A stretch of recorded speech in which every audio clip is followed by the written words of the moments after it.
Welcome back to The Explainer. Tonight we're talking about SHA. I'm seeing quite a few of your questions tonight, so keep them coming.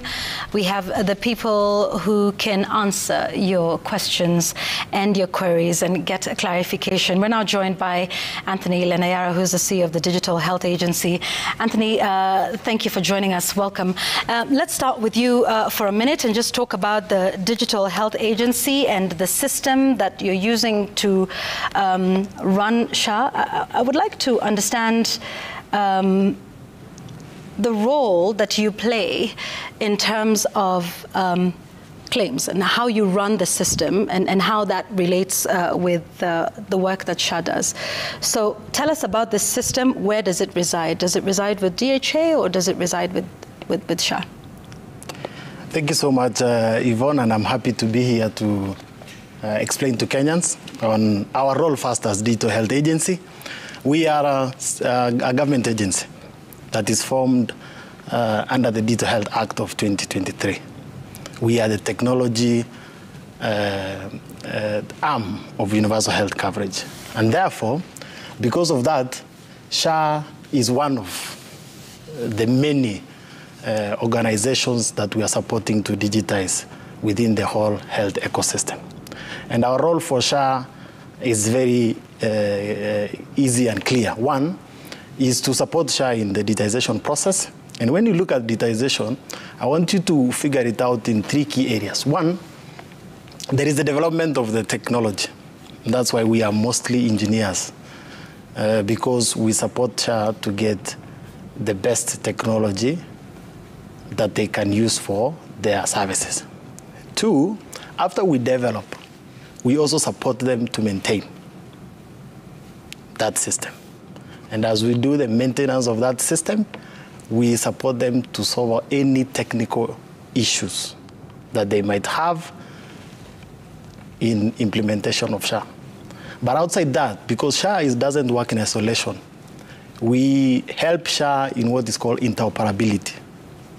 So if you look at this system, by the way, we are doing around 38 systems. It's a whole ecosystem. And this ecosystem looks at the patient, it looks at the doctor, it looks at the regulator, it looks at the person who's doing the insurance, it looks at the facility that's providing that services. Now, when SHA provides insurance services, they need all this system to be able to make a decision of whether their claims have been done correctly or have been done in accordance to the access rules. Now, who does the access rules to say a claims need to be processed like this? That is the user, which is SHA. So they tell us, for example, for these specific claims, the access rules, how to access it. If it's maternity, for example, you must be, female. You can't use more than this. These are how your benefits are. This is how the data needs to come in. These are the supporting documents, all that. Our work is to digitize that. Okay. Who operates the system? Who operates the system and who runs it? So the system is operated and run by SHA. Where does it reside? Where is that domiciled?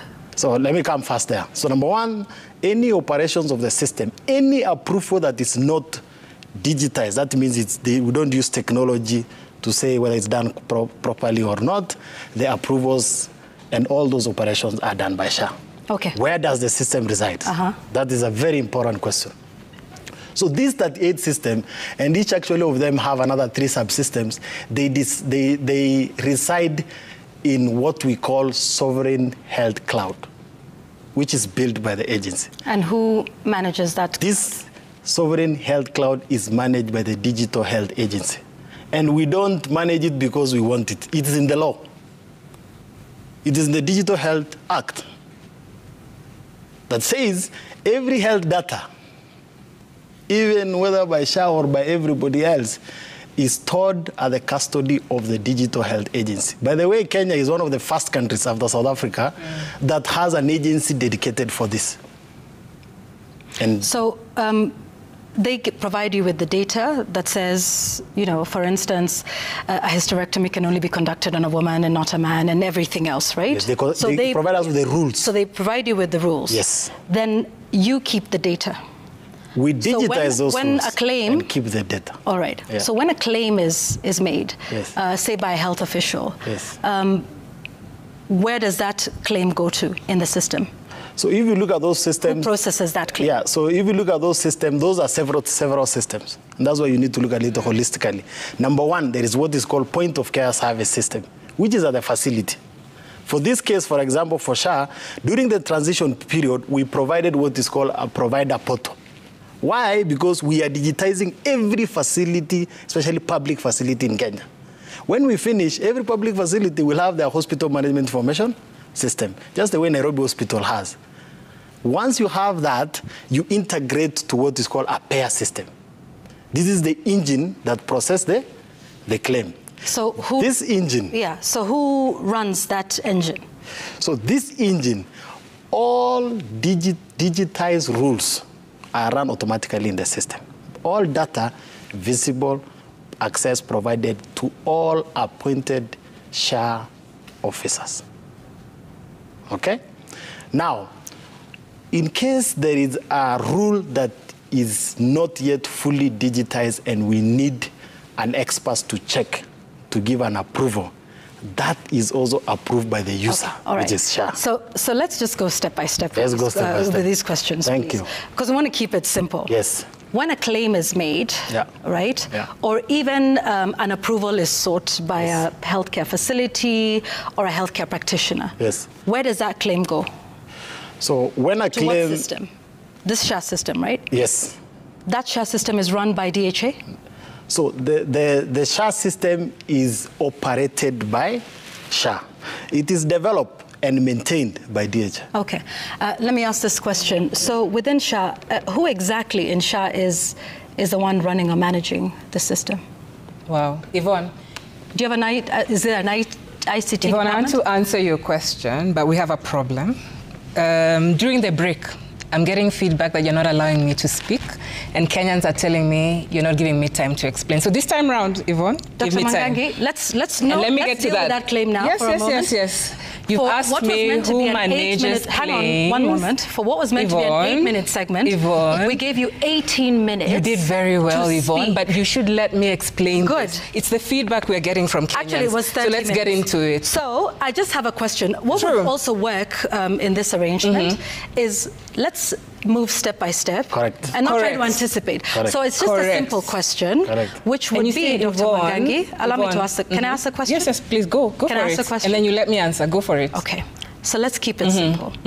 So who runs that system within SHA? Is there an ICT department? Yes or no? Very good. Yes, we do have an ICT department. How many staff? How is that run? It's just a simple question. Very good. Now, Yvonne, I need to take you through a claim journey so that I can tell you the different officers within SHA who manage that claim. Yes. Now, we have what Anthony was explaining is a provider portal.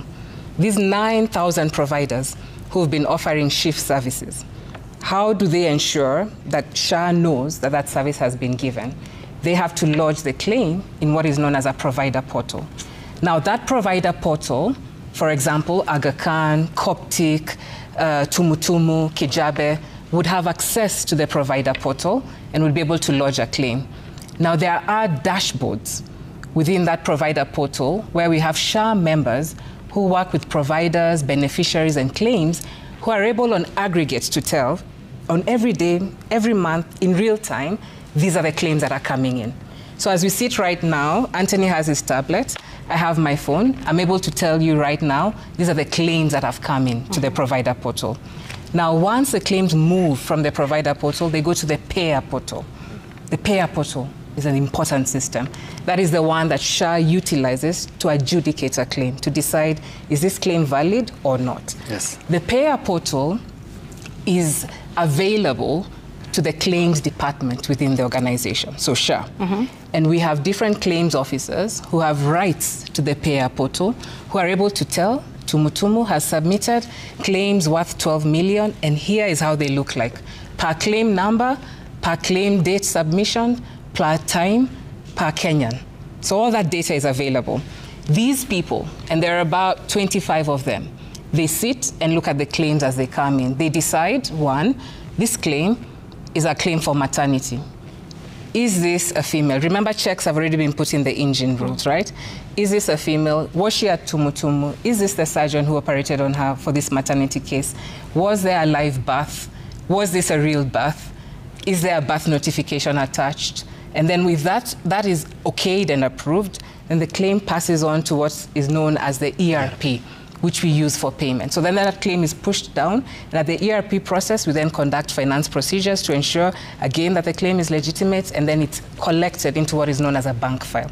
So you've asked, who in SHA has access to this system? SHA officials from different directorates, based on their mandate, actually have access to the provider portal, to the payer portal, and to the ERP. And the ERP is housed? The ERP is a system, yes, again, developed, maintained by DHA and housed in SHA. My team, my finance team, has absolute right and access to the ERP. Yes. Okay.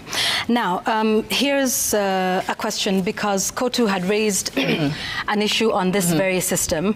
On the 26th of August, they put out a statement demanding what they call full autonomy of Social Health Authority, that's SHA, over the IT systems. They said that the operations at SHA are entirely dependent on an IT platform that remains under the full control of both DHA, that's the Digital Health Authority, and the Ministry of Health, instead of being independently managed by SHA itself. Then they say the act that established SHA does not subordinate it either to the Digital Health Authority or the Ministry of Health. True. And they say that this process has created serious loopholes because SHA has no authority to authenticate and verify claims because all of that resides with the Digital Health Authority. So could you clarify this? And is Kotu says they have raised these concerns because they are a member of the board of SHA. They say no action has been taken. They say they'll be forced to either reconsider their position as to whether to continue sitting on a board that has no authority at all to withdraw entirely. So your response to this? So thanks, Yvonne. I'm very familiar with that statement by SG, and it's important for us to understand that the SHA system is perhaps, and I say this with all due respect, having served and sat with SG in various other capacities, the SHA system is a game changer in how we are managing the healthcare system in Kenya. Now, when SG says that SHA has no authority to review claims, to adjudicate claims, and to pay, that is false. No authority over, that is false, over the system. Yvonne. Okay. I'm the accounting officer of the Social Health Authority. As the accounting officer, there are laws and mandates that govern the work that I do. I cannot pay, Yvonne, and this is really important, I cannot pay for a claim that I'm not satisfied has been adjudicated by my claims department and has been certified by my finance department and is ready for payment. And I want Kenyans to really understand that no claim will be paid out of SHA that hasn't gone through proper adjudication, owned by SHA personnel, and me as the accounting officer in SHA paying out that claim. Number two, Yvonne, people do not understand the current new health architecture and the digital superhighway as it's designed. And it's going to be really important you use this opportunity for us to unpack it. Previously, NHIF had its system. And NHIF had what I would call disparate systems. And towards the end of its term and its life, had a system that was called the e-claim system.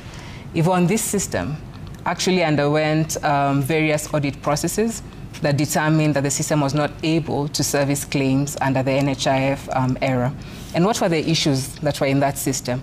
One, the system was not able to give us a true health picture of claims submitted.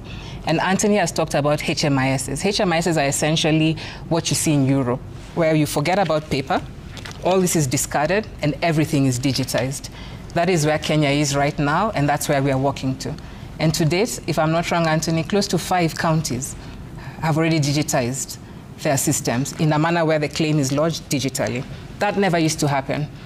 I remember in 2022 going to the Nyeri branch in NHIF and finding a whole room full of batch files, manual paper files, that then QA officers had to open, review to determine whether a claim was legitimate or not. That is no longer happening, right? So when we hear Kenyans, and that includes my senior, who I respect heavily, SG, saying that SHA doesn't have authority to review claims and to pay out claims, that is not true. And perhaps what we need to do is to really unpack what we're trying to build in terms of the digital superhighway. I'll give you another example. Previously, in the NHI system, there was no way of authenticating whether this is Mercy of license number 222 and she's a doctor and that she has performed this knee surgery. That never used to happen in the NHI system. Right now, SHA is able to pull data from the health workers registry to determine Dr. Ogutu is a surgeon, he's an orthopedic, he's licensed, he's up to date, and he's able to offer that service. And so for me, speaking as an accounting officer, we have a system that's far more superior, but perhaps people haven't understood it. Okay. Is it working as it should or as it's been envisioned to? I would say that we have to appreciate that systems always take time. For example, the other day, during the COVID scourge, I remember Zoom and Microsoft having to update their systems and get them ready and more mature. That is something that we are still facing as we try to improve our systems. But our system's able right now to look at a claim, determine its authenticity, yes. Determine whether this Kenyan actually got a service, yes, we're able to do that. Determine whether this claim amount that was pre-authorized is what should be paid, yes, once we review the invoices that are attached, and then determine that this claim should be paid for. That is happening. Does our system have better capabilities than what was there before? Definitely. Okay. Definitely. I want us to listen to the CEO of Mbagathi Hospital, who was here, who spoke about the systems and some of the glitches, and he expressed his frustrations. Let's listen. Yes. The issue of ICT, for example, sometimes they are down, other times errors. To clear that error takes 48 hours. When you try to reach out, there's nobody to sort that issue out. Yeah. Now, when pre-auths are done, and you raise claims, majority of those claims, or a good percentage, are rejected. The reasons given, okay, are not logical. When you attempt to correct those errors, there's nobody to attend to you. And this is healthcare services. Okay, so those are some of the questions we need the defunct NHIF Board of Management and the executive team to explain to Kenyans. Why are you not ready? Because you had a 1-year transition period. So that is a practitioner who's running a public facility. It's a referral facility, who's expressing a frustration with the system. He's not alone. The Kenya Medical Association has just this evening put out a statement talking about the very same system issues.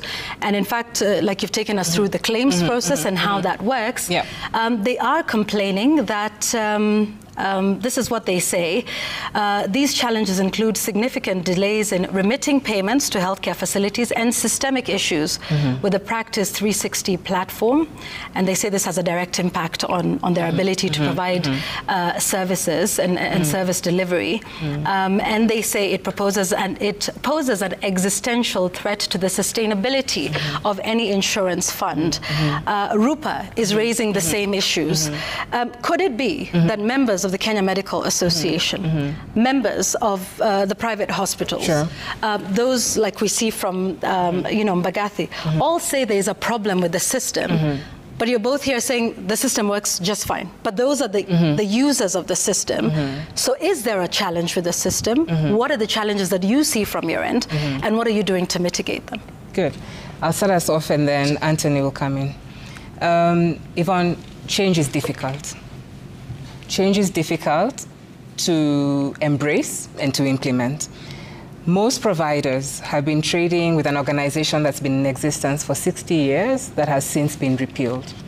We now have a new system, and some of the challenges that we're hearing providers facing, one, start from a point of capacity.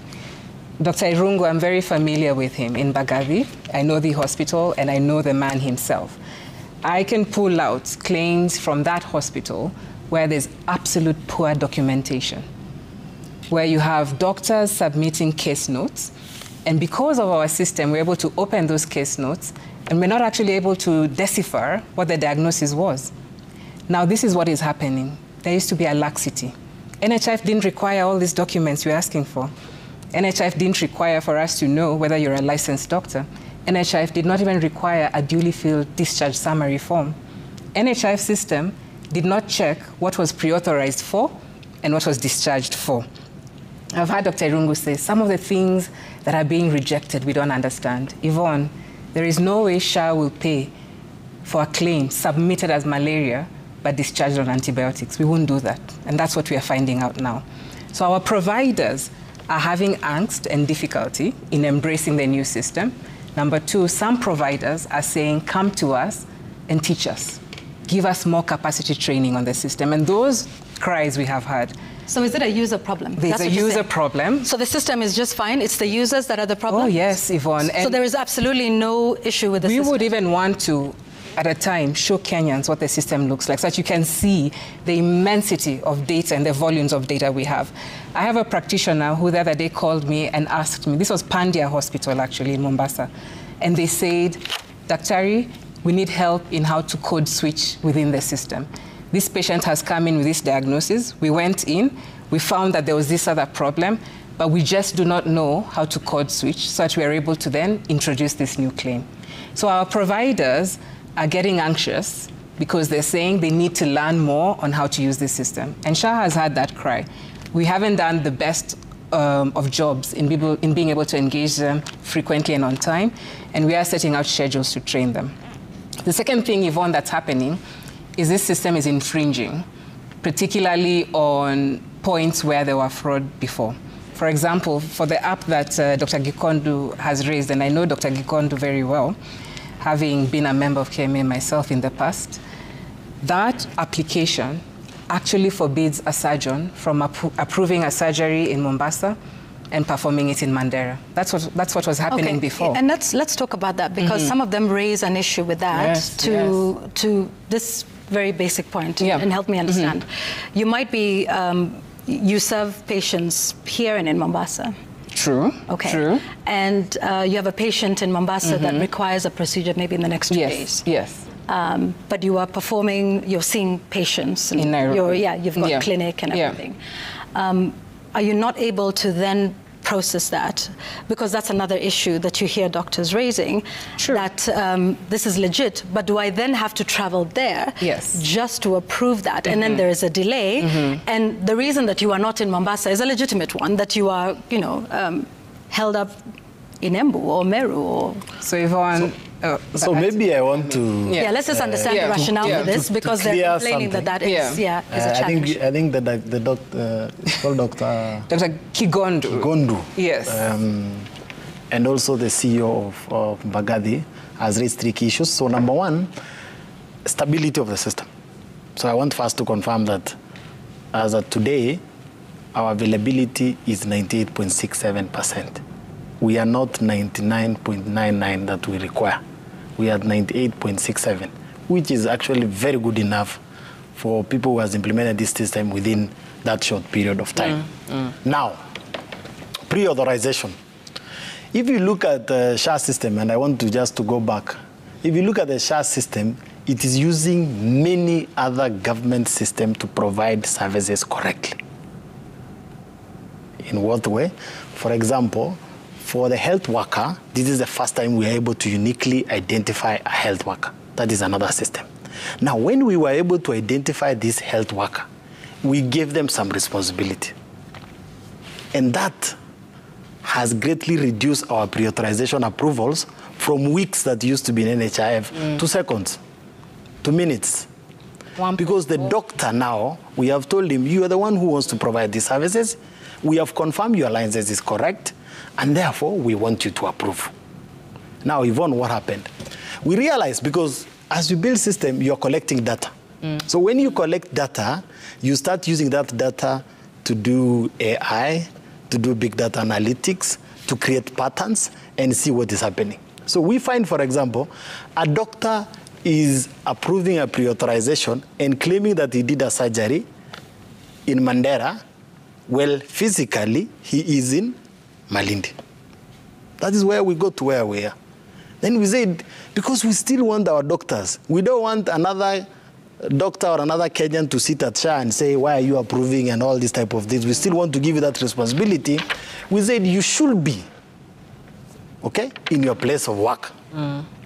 What used to happen in NHIF? During NHIF, they used to go to the hospital and sign a form, okay? To say this form of pre-authorization, I'm the one who has authorized, that form is uploaded, then it goes to SHA. So we are just telling them, now we have digitized that, provide that platform. Now, is there an improved way of doing it? And we keep having discussion with our health workers and see how they improve. Yes. One of the discussions we're having now is exactly what you have raised. To say, fine, can we have 2 layers? 1 layer, let me approve, but the day I am doing the surgery, you should be there. Hold on, the day I'm surgery, you should be there. But as we do that, we need a lot of information, even including knowing exactly where is that surgery, that theater that is going to do surgery. Because the issues that we have faced during NHIF, you will find a facility that has no theater room. So we are moving there and we are engaging them in that area. And we want to encourage all our health workers. We are giving them a lot of responsibility because we don't want to police them. They are professional people, but they have to do the right, right thing. Understood. And as that happened, just give me a minute. 1 second. I just want to clarify. 1 minute, I finish one thing. Because it's very important for every Kenyan to understand. You know, when you are doing claims under NHIF, they used to go through county office, regional office, and all that way. That workflow and the workflow of a person in Mombasa, they will never meet. What is happening with this system? When you're doing a claim, when you're treating a Kenya, all that data is being collected. AI comes in to create patterns. We see doctors who, most of the time, all their patients are being referred. They are referred from a public facility, taken to a next nearest private facility. And these are the patterns that we are creating. And as we create patterns, we want to educate both our health facilities and as well as our health workers to do the right thing. So that every claim that is approved, so I want you to know, so that every claim that is submitted is actually directly paid. But all this data needs to be collected and all this ecosystem is being used to do that area. Finally, the last one. Look at NHIF. When we took NHIF only, and that is the other thing that we are giving SHA, interoperability. When we took the data of NHIF and just compare your data and your biometrics with National Registration Bureau, then 3 million were fake. 3 million of them were fake. That is the other advantages that we are giving SHA. SHA does not need to work in silo. SHA needs to work in the whole this ecosystem. And that's why DHA is there. And it's tested across the world. You even had the best countries in the world, one of the first world countries in the world. This is the way we need to go. Because this fraud is a global problem and is the biggest risk for SHA. So all of these people who are raising these issues, it's possible that they all just have a problem with using it. There is no perhaps legitimate case where some would say there are certain challenges with the system. Like you said, implementing a system takes time and there's glitches on both sides. But from what I'm hearing you say tonight, the system is fine, it's working as perfectly as it should, and that those who are raising issues, Mbagathi, Kenya Medical Association, Rupa, they are the problem. Or they don't know how to use the system as they should. I'm just asking if there's legitimacy. That's a legitimate question. Allow me to finish the question. If there is legitimacy in several different groups of people who are raising similar issues, might there be any issue, or are they all mistaken, wrong, lying, or don't know how to use the system? That's the clarification I'm seeking from you. Yvonne, and I'll start again, change is hard. Now, are we saying that, you know, our system is a system of the future of the world, 100% super AI, Elon Musk is going to be buying in very soon? That's not what we're saying, Yvonne. The system has to be built. It has to be built by the provider of the system and the people who would be the users of the system, including SHA, who's a user of the system. Two things have been happening. We are moving, and we are moving very quickly, to ensure that Kenyans get access to SHA services. And sometimes perhaps we are moving at a dizzying speed for providers. And we are saying we will not relent. We will continue moving quickly because this reform is so urgent. And I want you to park that and understand that we are moving and we are moving quickly. As we move, there are people who are being left behind. And some of those people who are being left behind, we are saying we are coming back and we're carrying you along in training you in how to use the system. Dr. Irungu has talked about, I think he was saying that he calls in and help doesn't come in, and then, you know, it comes in later. We've actually had engagements with providers over the last 3 weeks, asking them what will work for you. Tell us what relationship support will work for you so that you're able to get the support that you need when you need it. And we're activating that and providers will have that support. Now, you've asked, is this system completely there 100%? There are things that we're improving on right now. Tell us about those. So, for example, if you look at our how a doctor lodges a claim through the provider portal that then gets into the payer portal and then into the ERP, we actually want to introduce a clinical decision support tool. And this is something that we will do in the coming year. That clinical decision support tool, Yvonne, will ensure that your doctor does not give you a prescription that would cause harm. So, for example, if I have an allergy to a certain medication, and it's in my Afya Yangu portal, so we have all your data, and we know Mercy has allergies, say, to Brufen, and your doctor puts in that prescription there, we'll actually auto-reject that because we have your data, and we'll be protecting you, and that's called a clinical decision support tool. Now, Yvonne, to get to that, for that to work, we have to collect data from all our doctors, turn that data into a machine learning apparatus to be able to figure out, these are how prescriptions look like in Kenya, this is what Yvonne suffers from, this is what her allergies are, this is what we need to put in as a clinical decision support tool. That's one of the things that's coming up soon. Yes, I wanted to add 2 things, and I agree. One, yes, there are some areas that maybe as a challenge to our service providers, which we need to support in. One of them, for example, is biometrics, which after we have launched, our success rate is currently at 74%. Okay? Remember, we used to use OTP. Now we went to biometrics. Key issues we're facing, people with edge cases, whereby your fingers have a problem, call it your fingers and this type of issues. And we are working with our providers to ensure that that is streamlined. The second challenge that we also accept and we need to improve and complete it is the issue of connectivity, whereby sometimes within your own facility, okay, you don't have internet, or internet signal is not good enough, and therefore you face challenges in providing services. That's why within this project of Digital Superhighway, we are providing internet for 10 years to each and every public health facility and giving you devices that are reliable for that. Now, that takes time, especially for our public facilities. And sometimes they face some of these challenges. And how far are you with that? So, or what's the plan? So the whole of that, we expect to complete the whole of that plan by December.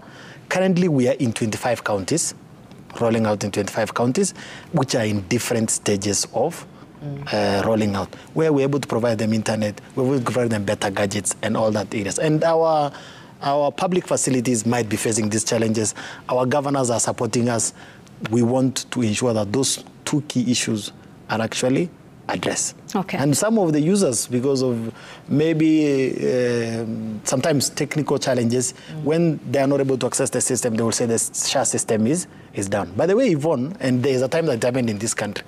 The last time that portal went down was around March of that area.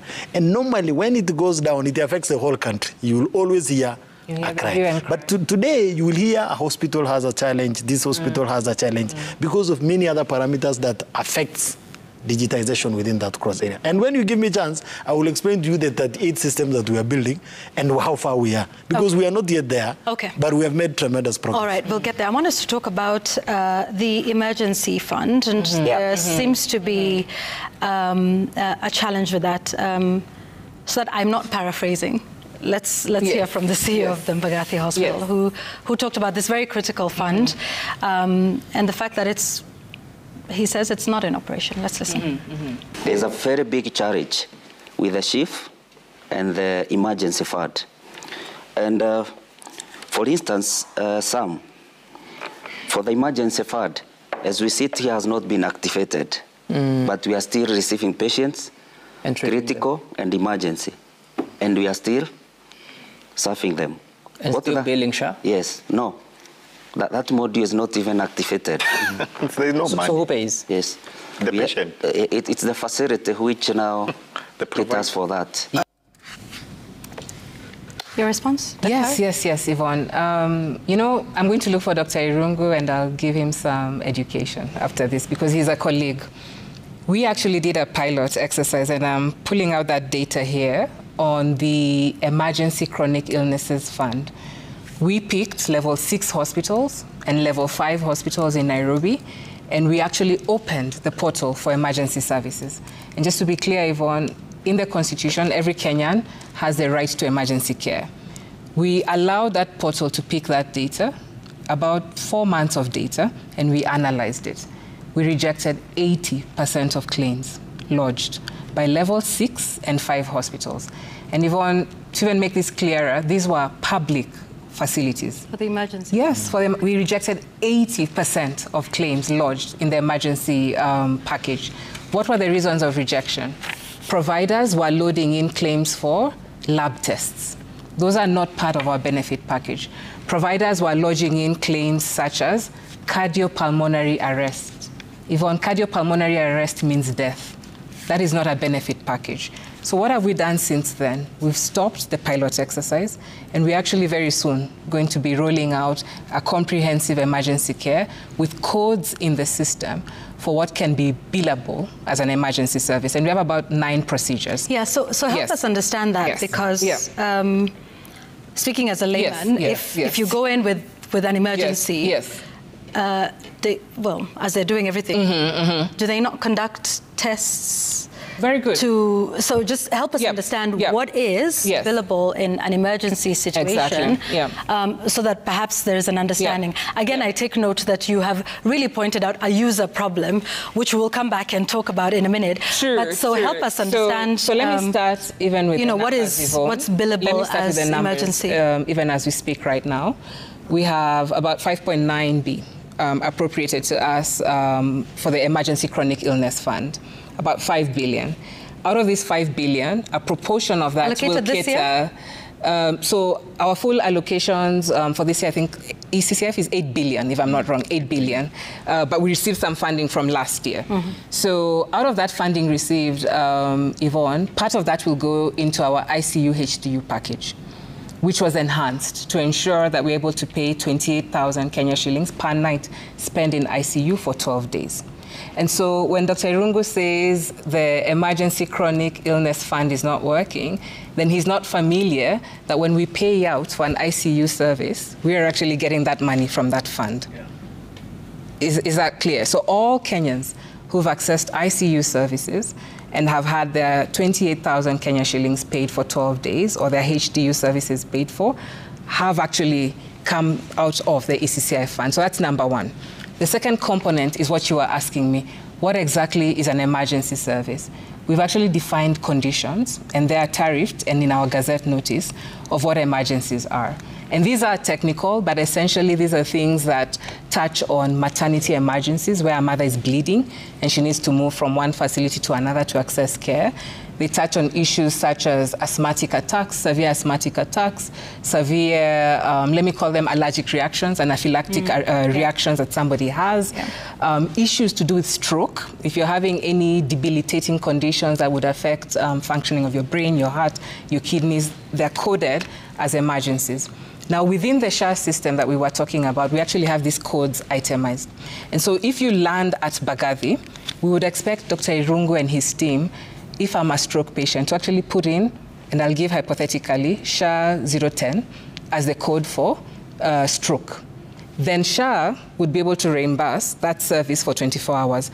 Now, within that stroke package would be the lab tests, would be the x-rays required, would be the medication required. So it's bundled care.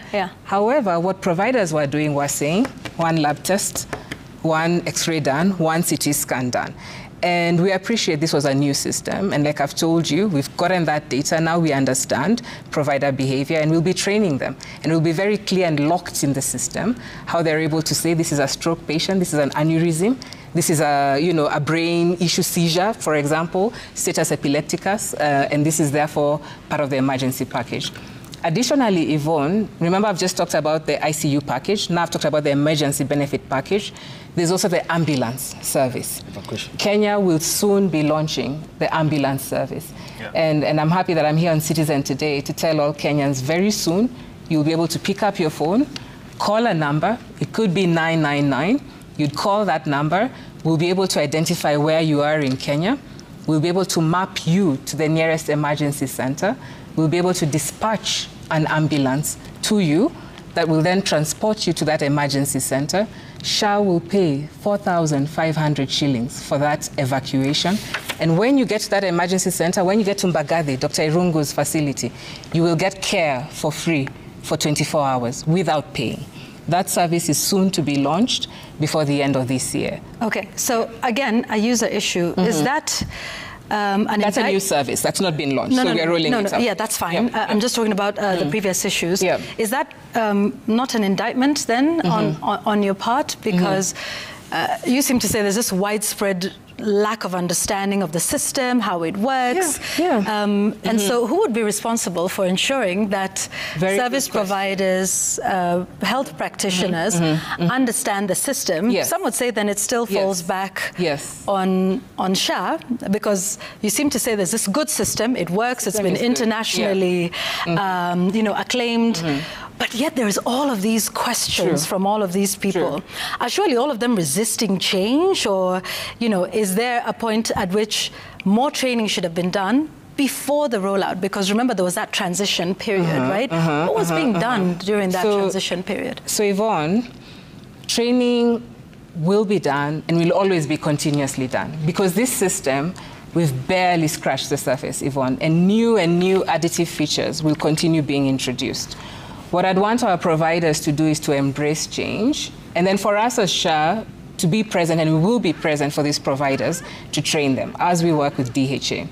Number two, Yvonne, like I mentioned earlier, we are moving, and we are moving with dizzying speed.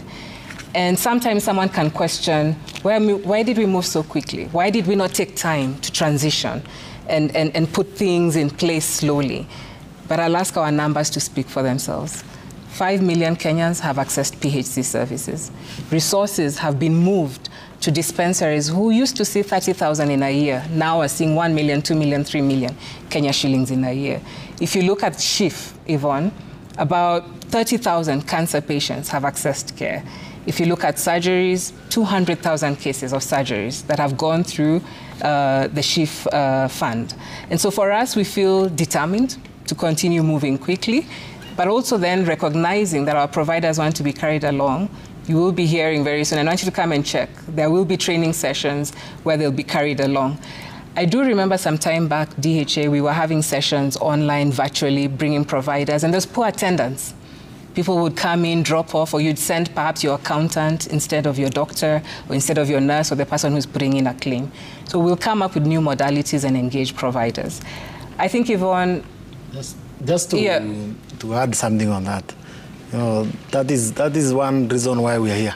First, we want to educate the Kenyan people on this big, good change system that we are doing. That's number one. Number two, even yesterday we were in Vihiga with our CS. And what we are doing in Vihiga are two things. One, communicate to the Kenyans this system. Number two, we have a special session for health workers. Where we are explaining to them each and every part of this component. Tomorrow, Yvonne, we will be in Nyandarua, together again with our CS. And every week, we at least do 2 counties. Our target, we explain to the Kenyan people, we work with the governors, and also communicate to our health workers, our facility owners. So, though there is a gap in this explanation of how the whole of this ecosystem happened, and because there's a big change, normally you will take time, but people will take time to work with you. for us, it is very easy that any good technology without the people is not good enough.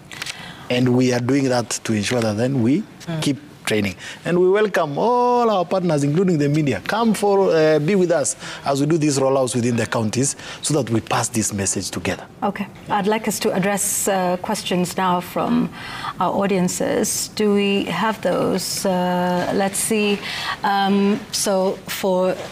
Just for those who are in studio, there's a screen over there directly ahead. Evans Musinga asked, does SHA have a provision for refund in case you don't get the prescribed medication from the service facility? Let me first say something on the system. We'll talk about the prescription. This is actually a very good question. Very good question. One of the things that we have just realized, when we did the SHA benefit package, it's combined with both diagnosis, medication, test, and all those things.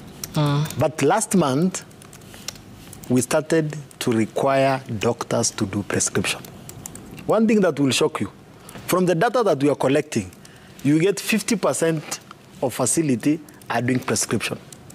You will get lesser number are doing dispensing. But what do we normally do? We collect this data and we keep telling them, please do prescription. After that, we will improve the system and ensure that every Kenyan who gets services under SHA must be given a drug. And you will hear that access rule that has also come in place. And you will hear noise.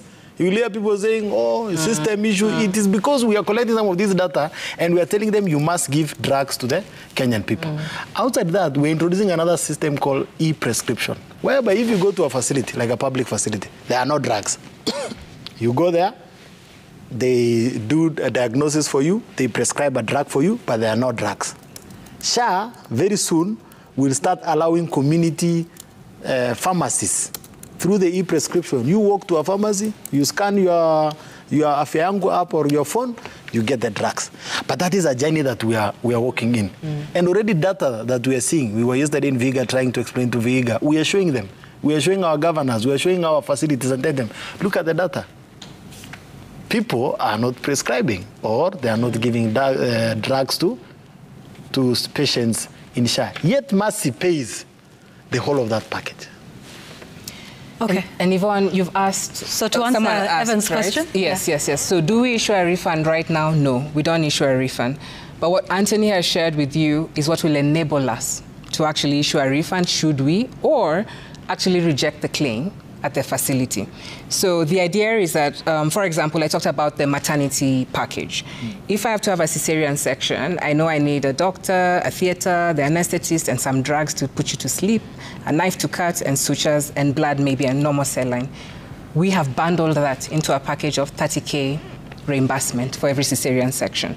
Very soon, the system that Anthony is talking about will be able to tell me this patient required 2 pints of normal saline, or this patient, upon discharge, required amoxil for 5 days.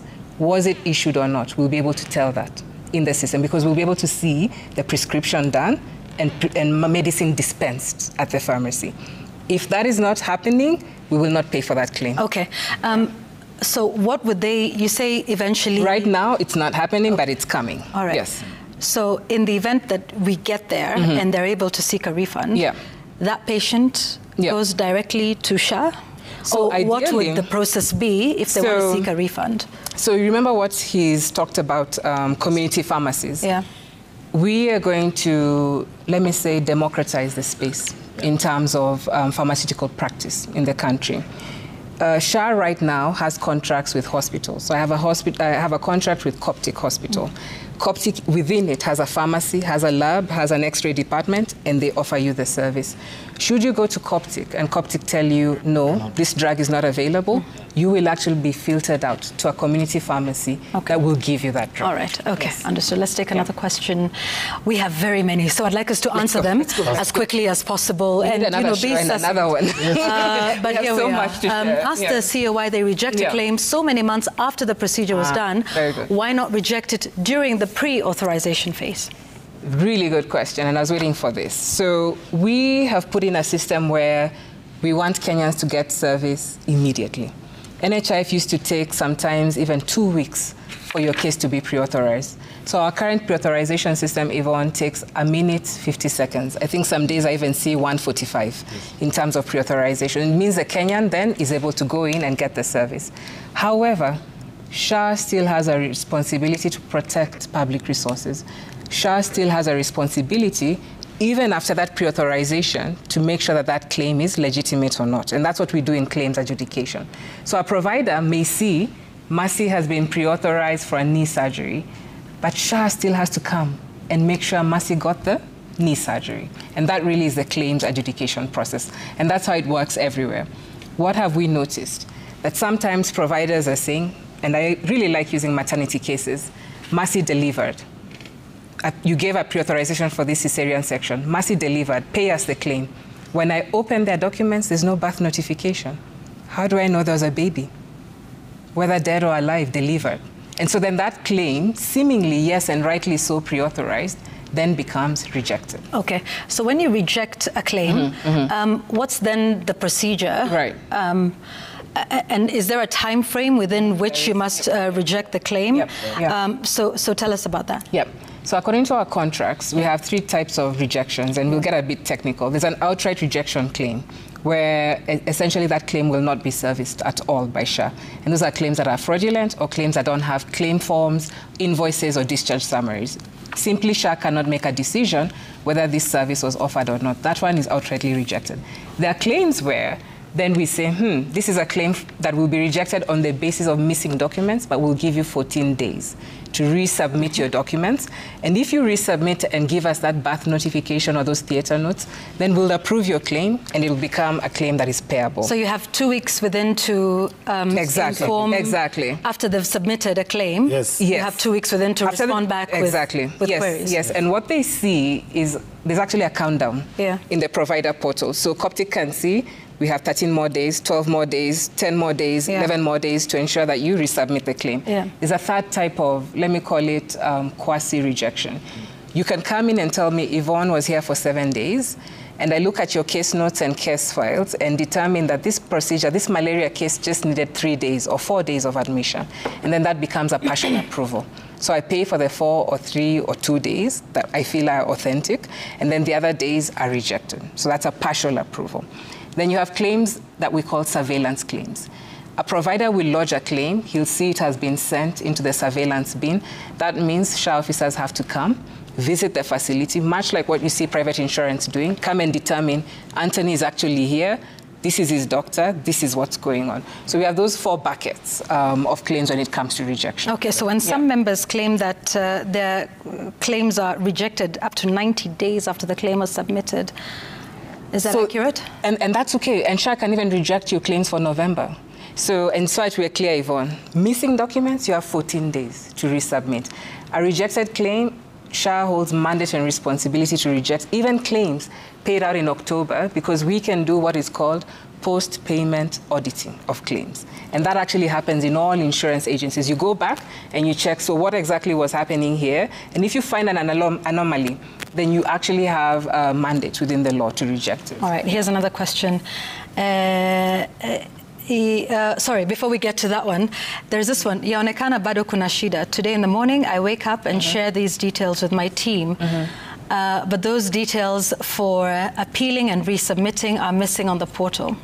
Then at 4 p.m., I get rejections worth 800,000 shillings of maternity cases. Excuse me. Reason, no proof that a delivery took place. Documents of birth notification are on the portal and are submitted. What else is proof that a delivery took place? This is from a doctor in Kitale. Good question. And I wish we had the provider portal to show you right now, Yvonne. Claims that providers have actually put through and documents that they've put through are actually frozen. So, for example, that doctor can actually come and engage SHA, and we'll open the portal, and we'll be able to show him what he put into the portal and what SHA was able to utilize as it was adjudicating the claim. Now, I've had the doctor say he wakes up in the morning, he sees claims are in this status. He wakes up in the evening, he sees claims are in that status. Yvonne, our teams are working 24 hours, and your claim status can change minute by minute, hour by hour, because we have teams looking at your claims. So it's not a static position that your claims must remain in a certain state. Yeah. The numbers will keep tallying all the way to the end of each month where we're able to do your reconciliation. So that change is expected. Now, doctor in Kitale, come to SHA, come in, meet part of the provider team. They'll be waiting for you. Bring your claims. We'll actually open the system. We'll show you the system, and we'll be able to look at your case. Okay. Yeah. Another and some of them, question. just to add one thing, because they need to understand. Very good. You have 34 questions one now minute. and One counting. minute. Yes. So it would One be good of if them, we just because answer it's them. important. Take it Yes, together. because it helps them. Take it. One of them is we have a lot of data. Okay? So you do a pre-auth and we receive the first data. You do a claim. Pre-authorization. Pre-authorization. Let's use that. Yes, pre-authorization. Yes. And we get that data. You come and do claim and you give us that data. We realize sometimes we create a pattern. 10 claims or 20 claims, okay, are using one document. Exactly. What do we do, Yvonne? Okay. We have to protect public money. Okay. All right. So we will tell you, by the time you're doing the pre-auth, this was okay. But the way you are submitting is not okay. Okay. Let's take another question. Let's hope we can answer this. It's 11:24. Okay. Answer as many as we can. I registered for SHA. This is Judy. Yeah. The premium given for me to be paying is 42,000. I'm a retiree from Kerry. Instead of being asked the questions, my data was auto-generated. When I called SHA contact center, they were unable to help. Asked Dr. Mangangi what I'm supposed to do since I want to pay the correct premium. Fantastic. So our retiree there, Judy, she's retired, she was working, and Judy went through the means testing, answered a set of questions that landed her at 42,000. There are two things that I want Kenyans to understand. One, our means testing is deployed through an instrument, and this instrument aims to estimate your income or your earnings, and then therefore determine your premium. And that's how it works. And this is a tool that's used globally in many countries. America, Australia, UK, they all use means testing tools. Number two is that our system actually has an appeals mechanism. Correct. Within it, built in. Yeah. And I think we have the Afya Yangu portal. You could talk about it, how a Kenyan can go in and actually appeal that premium, resubmit into the questions, and get a new premium, should the appeal be approved. Yeah. Just Judy should go to *147, click appeal, do an appeal, and I think we will be able to handle that case. Yeah. And any other Kenyan. Yeah. Any other Kenyan. Yeah. Okay. All right. Next question. And as you're aware, this is Dr. Nyakundi. As you're aware, abolishing monthly contributions for non-employed groups caused a lot of difficulties till now. Can you kindly reverse the idea? Yearly payment is difficult for the low-income earners. So, Dr. Nyakundi, unfortunately, we cannot reverse, and this is not going to be palatable, but it's necessary. Yvonne, one of the reasons why NHIF was in trouble is because Kenyans would come in, pay the 500 shillings, utilize the service, and drop off. We call that the attrition rate. And so when you see SHA bringing in the annual payment of your premiums, it's to be able to actually protect the fund, protect this big harambe we all have as Kenyans, and to ensure that it's sustainable. So what we've done, and this is something that we really want to share with Kenyans for Dr. Nyakundi, if you come in and you do your means testing and your premium is determined to be 2,000 shillings per month, and you don't have the ability to pay the 2,000 shillings per month, government has actually put in place a premium financing facility, a check-off or a standoff, a standing order that you can utilize, and that's SHA Lipa Pole Pole. You simply get into *147, and I think you go to the fourth option, and in that option you're taken through a journey that allows you to pay for the 4 months and then have monthly or weekly or daily deductions. Yeah. And what we're seeing, and Anthony will share that data with us, is that we've had almost 200,000 Kenyans go through that platform to date and actually be able to make standing orders for their premiums. Yvonne, if we go back to monthly deductions, we will not be able to do the payouts for the claims that Kenyans will get. And this is one of the things that affected NHIF, and it's called adverse selection in insurance terminology. We have to ensure we find a mechanism of making the informal sector have their premiums in a predictable manner. And the only way to do that is to make them annual, and then to provide a facility that enables them to do that check-off into paying for SHA. Right. And all Kenyans, if you are not able to pay yearly, you can pay daily. Or weekly. Or weekly. Or monthly. Or monthly. You only need to choose the Lipa SHA Pole Pole. You don't pay for any loan. You don't pay for any interest. You don't pay for any transaction fees. When you choose the Lipa Pole Pole, choose. Do you want to pay daily? We have seen Kenyans who are paying 10 shillings. If their premium is 300 a month, he pays 10 shillings every month. And the system has made it convenient for you. Okay. I want, as we go to the next question, I want to give you some feedback from Dr. Nyikal, who's texted. He says, sort of alluding to what I'd asked about earlier with training, he says the basic issue here is that Mercy and Anthony, that's both of you, know the system, but the users don't. He says this is a failure of implementation that must be urgently addressed or everything will fail. They must quickly roll out a training program. And he says, this is what I learned when the health committee visited some facilities. So it was just raising that earlier, because with everything, you keep saying it's a user problem, it's a user problem. Yvonne, and it's a system that you're rolling out. Yes. Receipts. I came carrying receipts. This is actually a submission that I received from Dr. Nyikal on this very issue. And accompanying it is a training schedule of facilities. We will actually go and have virtual trainings, physical trainings, and roll them out so that providers can understand the system. But also, Yvonne, providers need to embrace change. That's going to be necessary as well. Yeah. Okay. All right. Let's take another question.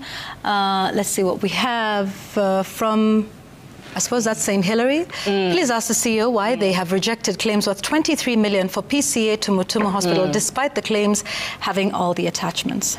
Good question. Back to what I was explaining to you, Yvonne. Claims where there's a claim form and it has been filled by one health records officer all through will be rejected. And I want to repeat that. We've noticed trends where facilities will take a claim form and perhaps due to expediency, they'll have the section that is to be filled by the patient, the section that is to be filled by the doctor, the section that is to be filled by the administrator, all filled by one person. For us at SHA, that then becomes a forgery, and that claim becomes rejected. Now, Tumutumu and many other hospitals, including our referral hospitals, actually have rejected claims. In fact, if I can remember off the top of my mind, KNH has almost 70 million worth of claims rejected. That's the referral hospital that we all go to in Kenya.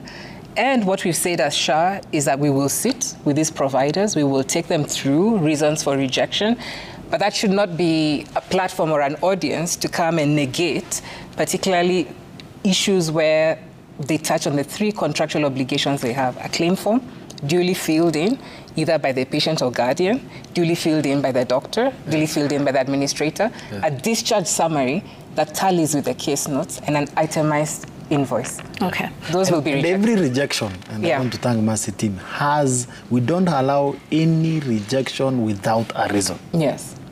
For any claim, they will open. If you have 2 documents, they will tell you you're missing this document, or your document has these and these issues. So they should just open the portal, go to claim, view the reasons why the claims has been done. Okay, all right. Just a quick one. Dr. Nyikal has actually phoned in. Let's hear him out, and then we will go to the rest of the questions. Dr. Nyikal, you are live on the Explainer on Citizen. Thank you for calling. Yes. Just give us your quick thoughts on the discussion we're having here tonight.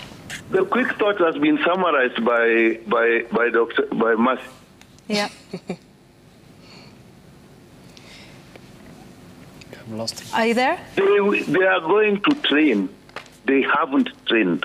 You cannot roll out a system for users if you have not trained them. That is the problem. When we visited out, they don't know how to use it. Dr. Irungu, I actually visited Mbagasi. I went to a hostel in Isli. I went to a hostel in Homa Bay. They are all saying the same thing. This is a good system, but the people who are using it do not understand it. So what we must do first, go and train the people before you roll out the program. They cannot interact with the system. They told us when they get stuck, they don't know what to do. So if we move fast, I hear we are moving fast, we are moving at dizzying speed. That dizzying speed is going to kill people because you have left behind the providers, both in the public sector and in the private sector. So please, let's go and train the people. I heard that there is an agency. What is the agency if the people who are providing the system do not understand the system? I know this is a good system. I know SHA should work, and it must work. But let's carry the providers with us as we go along.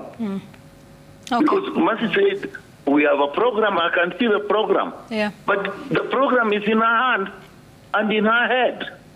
And the DHA is in Anthony's head and in their hand. It is not in Homa Bay where I went. It is not in Isili where I went. It is not in Bagati. So this system will only work if the providers know it. Now, moving along, and you need a training program. These regional offices of NHIF that have been closed, you could at least have people who understand this system, and therefore when those people have a problem, they move in and train them and help them. That is a problem. So we have a good system, we are implementing in a hurry, we are not training the providers, we are not training, so we are having a problem. Thank you. Yeah, and I didn't also get the answer where this system is housed. I've been still waiting for that. You have asked for it 3-4 times. I've not had the answer. Thank you very much, Dr. Nyikal, for that. He does speak to certain issues because, Dr. Mwangangi, it would seem there is a standoff, right? You have the providers on one end and they're raising all of these issues about claims. And then we have SHA and Ministry of Health on the other saying, you are corrupt, you're thieves, there's fraud, there's all of this. It doesn't seem like there is an attempt to talk. And I think if you take a look at Rupa's tweets online, all they keep saying is, we remain open for talks in good faith. We remain open for talks in good faith. Let's talk. It's better to talk. It's better to talk. And they say on one hand that they and their members aren't being heard. You this evening said, well, we're talking to them. So then where does that leave us? And at the end of the day, there is patients who will suffer if, this standoff continues. If Rupa makes good their threat to, cease providing services underwritten by SHA, then, where does that leave them? Like, is there room for dialogue? In fact, in the conversation here as well, with everything I've asked, you've said, well, they don't know. I know this doctor and I know he doesn't do this. He doesn't understand the system because they're doing this. Yvonne, no, and I get that. No, all I'm asking is, that is yes. fine. All I'm asking is, there seems to be us versus them. And there's a line in the sand. So when they raise issues, no, you don't have to use the system. No, we will not pay a claim that they have to use the system. And all of them are saying it. Dr. Kigondo as well. I mean, in that statement by KMA said SHA has to work. UHC has to work. So I think on that everybody is agreed. But it would seem there is this resistance between both sides. Where did this stem from? And does it concern you that many of the service providers do not have faith in the system? And what are you doing to bring them closer to the table, as opposed to the press conferences we see from your side is fraud, suspension, rejection, we won't do this.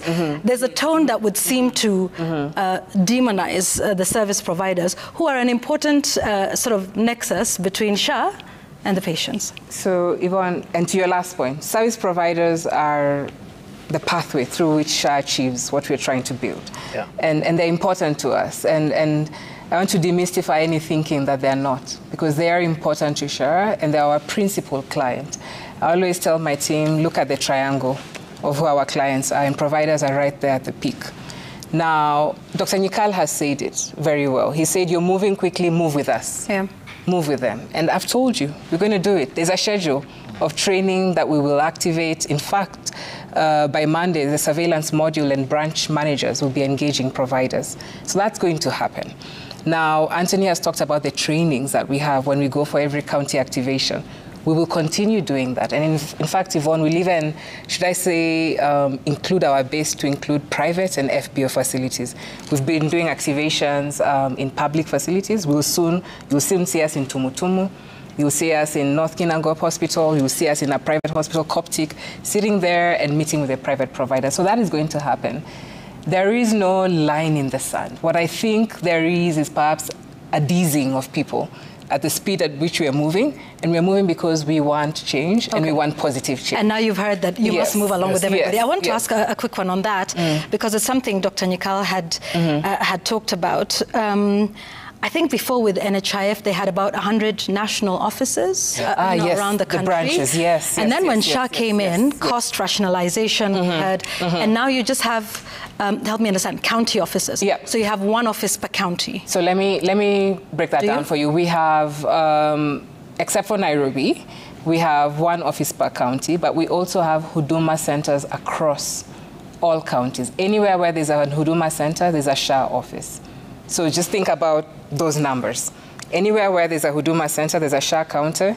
Anywhere where there's, how do I explain this? Anywhere where there's an SEK stand, a SHA stand, SHA will be present. Now, in terms of our branch offices, SHA is perhaps 3 times over more efficient than NHIF was. Administrative costs in SHA have been capped at 5%, Yvonne. If you look at Citizen, I don't know what the admin costs of Citizen are, but think of 5%. And that 5% caters for all salaries, plus all running costs, water, utilities, communication, engagement, etc. 5%. So we are much more efficient and highly supported by the system that is then accessible to all Kenyans across the country. And not just through a smartphone, but through USSD codes. I hear what Dr. Nyikal is saying, but I want to remind us that we still have those 47 branches and Huduma centers that are there to serve Kenyans. I've told you on Monday we are launching a surveillance model. Officers who are sitting in all those county branches will be allocated hospitals to go and sit with them and look at their claims under surveillance bin. So I wouldn't say that the idea of having a regional office is what then helps us move faster, because we already have our county offices that we will utilize and the Huduma centers, plus the mobile technologies that we have and the system to engage with our providers and the Kenyan. Okay. Additionally, Yvonne, we are working with our CHPs, our community health promoters. Anywhere where there's an issue, particularly on registration, and the Kenyan is not able to access all these services, a CHP who's accessible at the household level would be able to assist them in terms of registration. Okay, let's take some more questions that are coming in online now. Okay, I can't figure out that name. Please ask the panelists why the fingerprint reading machine fails in elderly patients and how they will resolve this, since most are being told to be whitelisted but still fail to get payment for services offered. This is on biometrics. This is on biometrics, so maybe I will explain that. As I indicated, our success rate is currently at 74%. So we are facing challenges in what we call edge cases. One of them is what our viewer has highlighted, which is the old cases whereby your fingers or some of them have some of these challenges. And the solution we have provided in that is 2. 1, we had gone to the model of whitelisting. What does that mean? What is whitelisting? Whitelisting means SHA officer checks and confirm, because we're also, trying to fight fraud and some of these challenges where people use another person's ID to try to access some of these services. Now, we have, since this week, we have automated that process. In what way? If we realize that once your whitelisting is done, once SHA has confirmed actually you have a challenge with your biometric because of your finger, we whitelist you and you get an automatic OTP going forward. Going forward. And this is the transition that we're doing when we're doing fingerprints and biometrics, which we agree and we understand, and we're going to look for solutions. Many good solutions are going to come up, including using your face and all other areas of identification. All right, okay. Let's take another one. Farida, why is SHA not offering outpatient services? I recently went to Mbagathi Hospital and was asked to pay cash. I asked why, and I was told SHA caters for civil servants only. This sounds fairly familiar to NHIF days, doesn't it? Here's what we have to say to this, and it's part of the introduction to our conversation. Remember when I said when a country invests in PHC, and that PHC is able to serve 85% of our needs?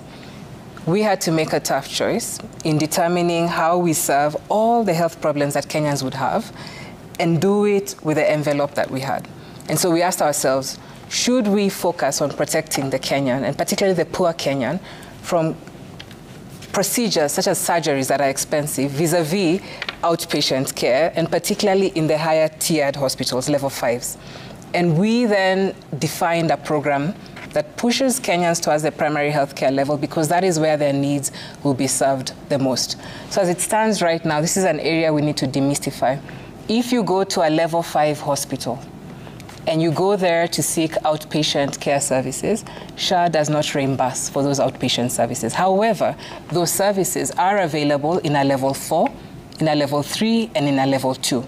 And we really encourage Kenyans to go there and seek those services there. Now, Yvonne, over time, as we continue collecting more, as we continue ensuring that there's more revenue allocated, particularly to the PHC fund and collecting more from SHIF, we will expand those benefits. We will look and see and ask ourselves what outpatient service is necessary in a level 5. And even to date, we've already identified 4 tiers of those services. It's the GOPC, the General Outpatient Clinic, where you're perhaps a cardiac patient and you've been following your cardiologist and you need to see them, or you have an orthopedic issue, you've been following your orthosurgeon on an outpatient basis. We are doing actuarials to determine what that would cost and then define it. And so when our colleague and the Kenyan says you can't access it in Bagathi, that's true, but you can access it in the level 4 hospital. Okay. Again, or in the level 3. Information. For more information to go out to the public is something that would, because it's clear. Yes. I mean, people just want to go to a health center that's near them, and and get treated and get the services that they look for. So there's also a need here to educate members of the public, and even to explain to them what is level 5 and what is level 6, and even and to ask and to know why am I in this hospital. Yesterday, Kenya is a primary healthcare facility 2, 3, 4. Because sometimes the level 4, level 5, that's fine. Those are all classifications that we know of and that the Kenyan may not understand. A Kenyan is just, I am sick. Exactly. What's the nearest hospital? Mbagathi. Exactly. That's the one I will go to. Exactly. And then they get that. Okay, let's take another one. And this one's from Lucas Ndege. Does Lipa Mdogo Mdogo in SHA have interest? No interest. Okay. No interest, no transaction. And it's not a loan. And it's not a loan. It's a standing order. Like if your premium is 7,000, it's 7,000. That's it. Okay, next. Evans Musinga again. Being an employee of county government, it happens that my employer has not remitted my SHA contributions. So I'm denied services in a health facility that month. Yet this money will be paid to SHA. So again, Yvonne, our system, and you've told me perhaps we need to talk about a system and explain it to people. Our system is purely automatic. If Citizen TV does not remit its premiums, no, I'm coming to that. Because I have to show you how it all goes.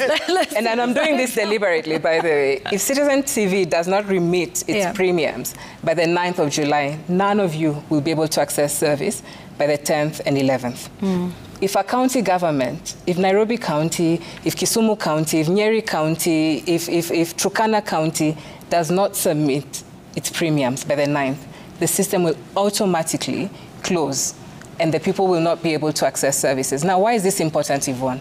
You've just asked me, are we paying out to the providers? SHA pays out to providers on collections made from contributions from employers and all these other sources that we've talked about today. So when counties or formal sector employers or private sector employers or even you, the informal non-payslip Kenyan, submits their premiums late, then we don't have enough to service the claims. And that's the idea. So the system does it automatically, and even not only does it lock you out, it imposes a penalty. Okay. There's a follow-up question to that even when employers remit, staff still have to make calls to the SHA system to update it. So let me try to explain that. If you are HR person in charge of HR for any organization, what is the first thing you do? You declare your employees. It gives you something called payment receipt note.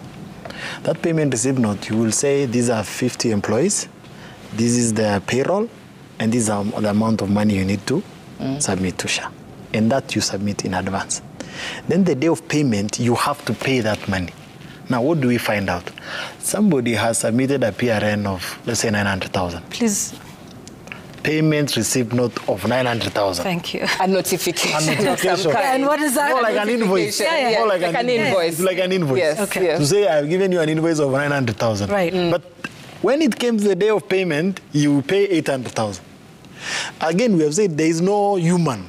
There is nobody to say, you paid for this employee, you didn't pay for this employee, you didn't pay for this employee. So the system matches both, and then it says it doesn't reconcile. Okay, let me ask a question, just a follow-up to that. You know, you claim you're using AI and the system is largely automated, which I would understand would, you know, be to prevent fraud, right? Interference. Human intervention.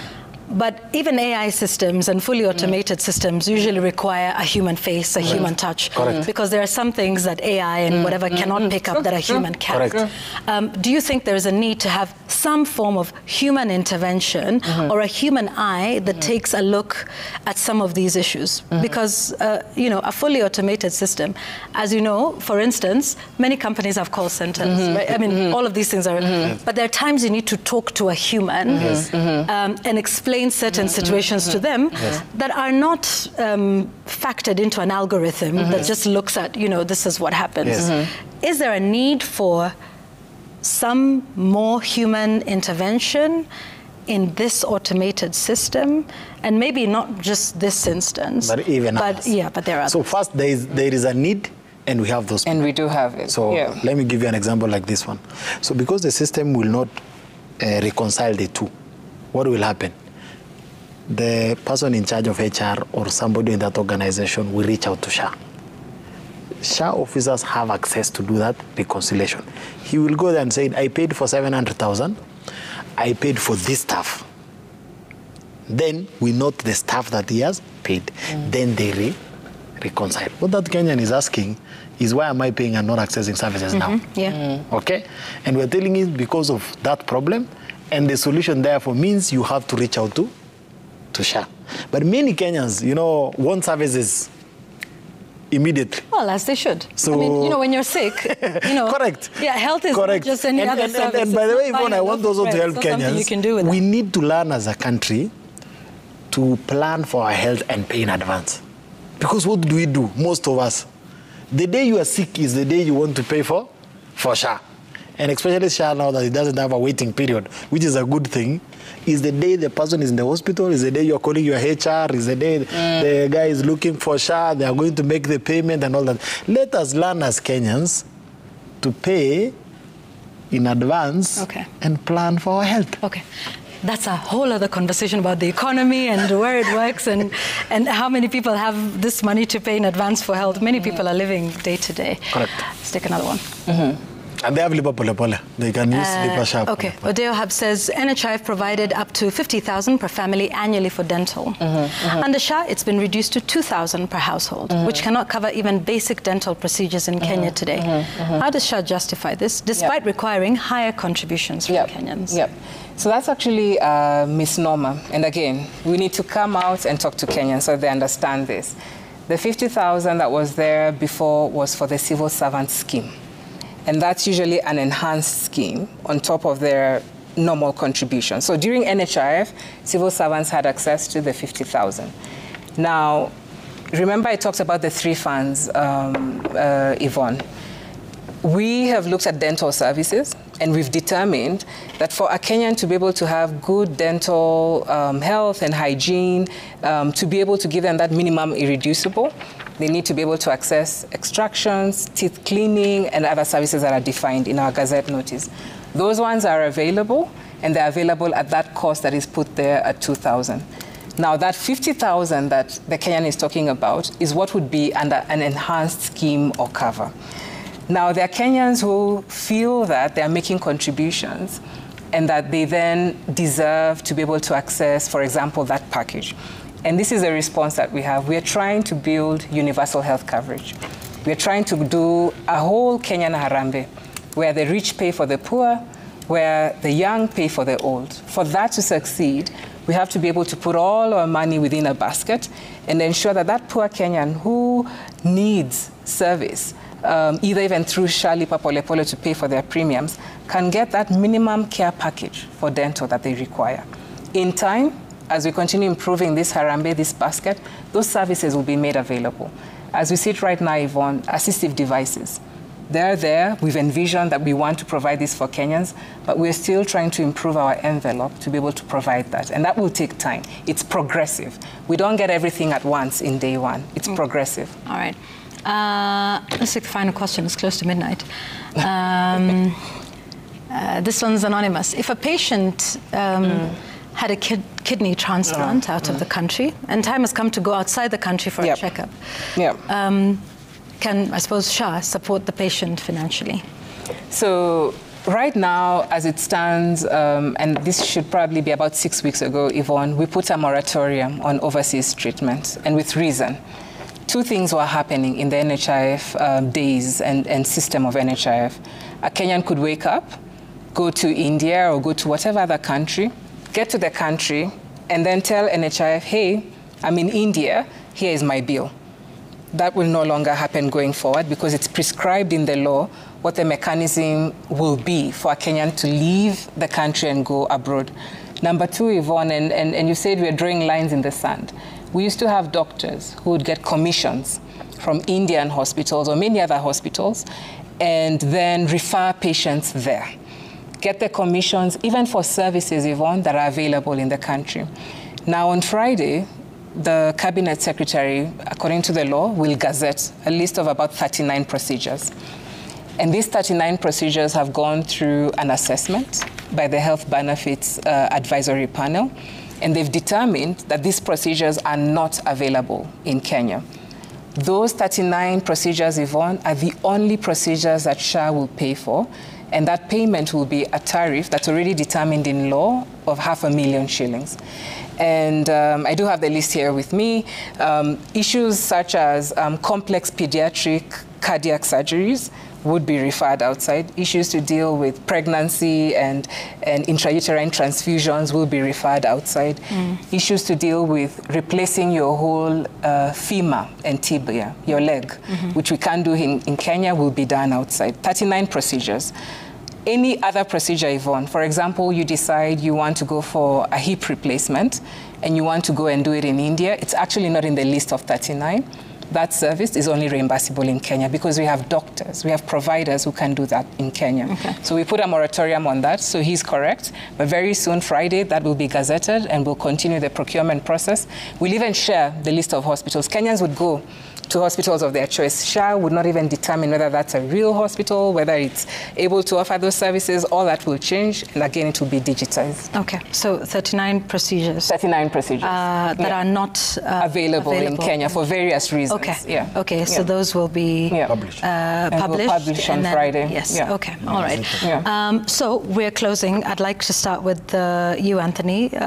Your final thoughts before we go to... Thank you. I think universal health coverage is a journey, and technology is the backbone to it, and we are willing to work with the Kenyan people, explain to them each and every part of this journey, because technology without the people is not very useful, and we welcome each and every Kenyan. We have had your feedback, and we will go out there to explain to each and every Kenyan this good system that we are rolling out as we use technology to provide digital healthcare. All right. Asanteni sana. Thank you. And just to clarify also, Dr. Nyakal was asking, that system, SHA has full control? Yes. Or DHA? SHA has full control of operation of the system. Okay. Yvonne, we have full control. Hear it from the cow, the cow's mouth. Let's not. I know. I was getting to you in a moment. So I wanted to start first here. Yes. So you provide the back end and the maintenance? Yes. Okay. Yes. But your officers have full control? We have full control, and not only do we have full control, we provide the access rules to Anthony. Yeah. Okay. And they change how a claim is processed anytime. Exactly. Our work is just to digitize it. Exactly. And give them efficiency. Exactly. Okay. Yeah. And reduce a lot of human interactions so that Kenyans get better service. Yes. Right. Yeah. Dr. Mercy, your closing thoughts to people who say the system is, or rather, SHA is not sustainable in the way in which it is designed. the contributions versus the claims versus the money that is owed. You have this moment to perhaps illustrate that with numbers, if you like, to tell us why this system is viable and the benefits of NHI. So Yvonne, like I said earlier, the blueprint is correct. You've got to invest in primary health care, we are doing that. You've got to look at tertiary services, we are doing that. You've got to look at emergency care, we are doing that. Do we have enough resources to pay out claims? Yes. And earlier you were asking me for some figures in terms of what have we collected to date, what have we paid out to date. And I told you have about 82 billion claims submitted. Now we have to do some math here. Out of those 82 billion claims, we have 10 billion, a little over 10 billion that have been rejected. And remember, under rejections, Yvonne, I've explained to you, you have missing documents and you have surveillance, right? So remove that, minus that 10 B. You're left with 72 billion, right? Then you look at claims that we will be paying out within this month of September. So this morning, my finance team was preparing 4.5 B for payout and another 2 billion for payout. And then you look at our collections that we're having to date, and I think I showed you our Excel table. It ranges from that 6.5 billion, 7 billion, recently actually 7.3 billion as at today. Today is 16th September? Yesterday. As at yesterday. So today is 16th. Yesterday we had in our bank account 7.3 billion. And guess how many claims we had, Yvonne? 3 billion. So we have enough money, and I really want Kenyans to not be angsty, not to be anxious. SHA will not fail. We will not sink. We have enough resources to service claims. We have a system that's clear and transparent. And more importantly, we are protecting your money and your funds to ensure that you get the service that you need. Okay. And really, what we all need to do is to embrace this program, prepay for care, knowing that SHA is your health partner. Okay. SHA has enough money to pay verified claims. Yes. The only thing we want to do is protect public money. All right. So Rupa, promising to down their services for SHA by Friday? Yep. Are you going to be engaging them? Of course, Yvonne. Our doors are open. To understand, they have 400 plus members. That's and it's a big military services, rehab services. That's a lot. Yvonne, that's a lot, and guess what? These are rural facilities. Those are facilities that are serving Kenyans who don't have access to everything that we have here in Nairobi. Right. So they're important. They serve my grandmother, so they're important. And so what we're saying is, yes, we will settle verified claims. Those ones we will pay and settle. And within our 90-day contract period with monthly disbursements. And let's be clear on that. We have a 90-day contract period. If Rufa Facility A has 50 million worth of claims, age those claims between 90 days. And SHA will aim to ensure that those claims are settled with monthly disbursements to you. But they must be clean and verified. Number two, one thing that we haven't spoken about today is NHIF claims. NHIF claims have two mechanisms that will need to be deployed. Claims under 10 million will be introduced in the budget very soon. The minister will engage Parliament, Treasury, and all necessary stakeholders to ensure 5.3 billion is availed for payout.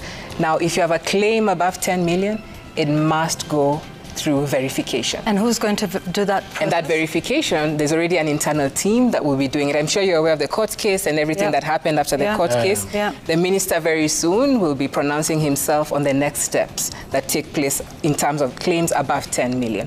But Yvonne, they must be verified. Yes. Okay. And individual facilities have contract with SHA. So please engage them with SHA. All right. And our doors are open. I want that to be very clear. My doors are open for Kenyans and for providers. Okay. All right. They hear you. We hope that we will not see any stoppage of services on Friday, because that'll be huge to patients and clients seeking healthcare services. All right. Okay. So let's leave it there. Thank you very much for your time on The Explainer tonight. Thank you for your questions. There's tons of them. We hope you can come back again. Yes. But send them to us. We actually want to know what Kenyans are. All right. Yes. Yeah, we shall definitely do that and see if you can respond and to we'll those. come back again. Yes, yes, you're more than welcome. Thank you so much for joining us, Dr. Masimangangi and Engineer Anthony Lenayan. Thank you so much for being with us on the program. That's where we wind it. Sorry, we've gone into Wednesday. Have a good morning and a great day. It's Wednesday. Happy Wednesday.